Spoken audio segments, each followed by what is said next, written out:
Hello, today I will be reviewing a chapter of John Green's book in which he discusses the QWERTY keyboard, the layout of the keyboard, and then rates it. Here we go.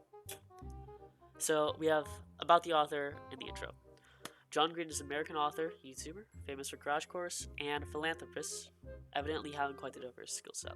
He's authored many best-selling books such as The Fault in Our Stars and Looking for Alaska, in addition to the topic of this PowerPoint, the book Anthropocene. In this PowerPoint, I will be deeply analyzing a chapter of this book in which Green reviews the QWERTY keyboard. Green discusses the QWERTY keyboard in terms of the layout, explaining its variations throughout the years, either unsuccessful or successful, and how the keyboard resonates with him as a writer. I'd also like to add that it originally started with typewriters, the layout, and as computers came to be, obviously, it became keyboard. So here we have PASS, Purpose, Audience, Speaker, Situation. So Green's purpose of this chapter is to give a background of the keyboard, discussing key details leading up to its creation, changes in the keyboard layout and why they happened, etc. And then subjectively rating it with all the information in mind. Audience. As this is a chapter in Green's book, it can be assumed his intended audience is the readers of the book. The speaker is the writer of the book, John Green, who in this book explores certain topics and then rates them on a 5-star scale. And situation is, as stated before, Green rating the format of the keyboard, QWERTY, on a 5-star scale. Breakdown of the text, part 1. So I broke up the sections a little weird. I essentially broke them up in a way so that it'd be more easy to analyze them.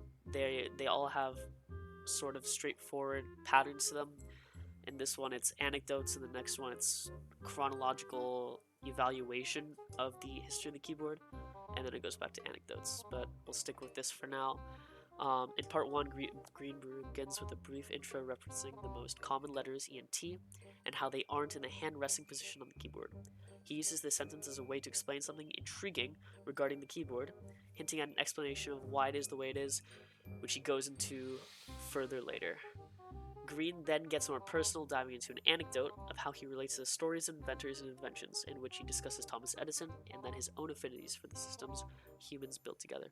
The use of this anecdote helps to start off the chapter with an appeal to pathos, diving into his past, along with the use of an analogy of the light bulb and the QWERTY keyboard as inventions, which bridges into the next section, which is the chronological order of the history. So in this section, he basically goes really in depth into I guess people who helped create the keyboard and the times in which they did so, along with how they reached those deviations.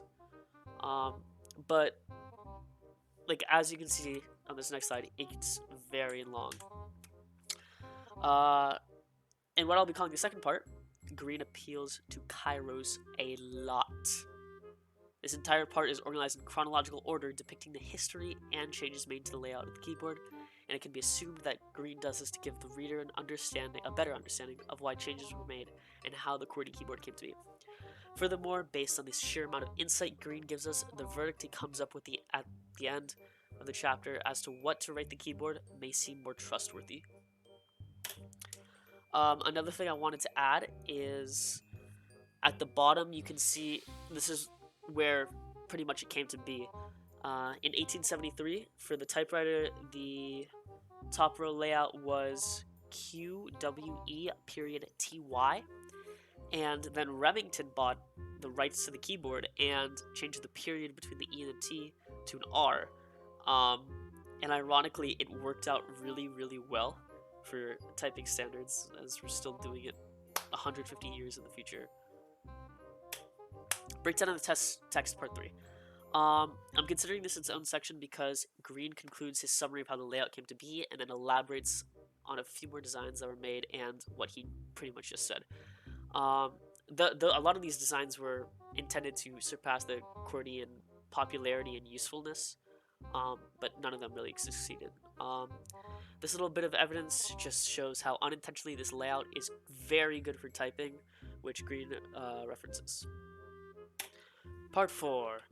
In this section, Green goes back to utilizing anecdotes. These anecdotes, however, are much more emotional and continue much longer, giving Green time to elaborate with his personal experiences with typing.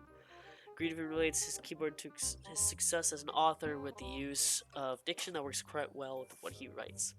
This section can be seen as means for Green to explain why the keyboard is special to him without explicitly saying so, which for sure helps to influence the rating of his passage.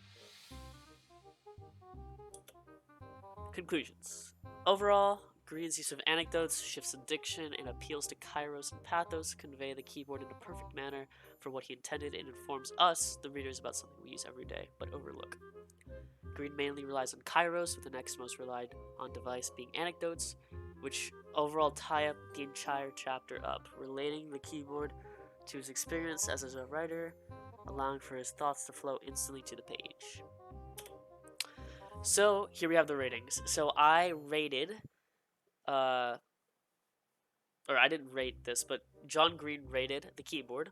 I rated the keyboard, and then I rated the chapter on the keyboard. So John Green, in the end, rates the QWERTY keyboard 4 stars. It can be argued that this is a little low due to the utilization of this object slash layout in everyday life. It's also a little ironic considering Green used 87,607 words in this book, each of those composed of letters which were most likely typed on the QWERTY keyboard. Overall, I would rate the QWERTY keyboard 4.5 stars due to maintaining popularity and usefulness for many years to come. It's also very fun to type out QWERTY. I don't know why I added that. However, I rate Green's chapter on the keyboard a cool 4.7 stars due to how in depth he goes and how much you can feel his connection to an inanimate everyday object. Very good chapter and a fairly good book. The end. Thank you. Also, I wanted to add that I thought about putting that he uses an anaphora of QWERTY, but I do not think there's any analysis I could put for that.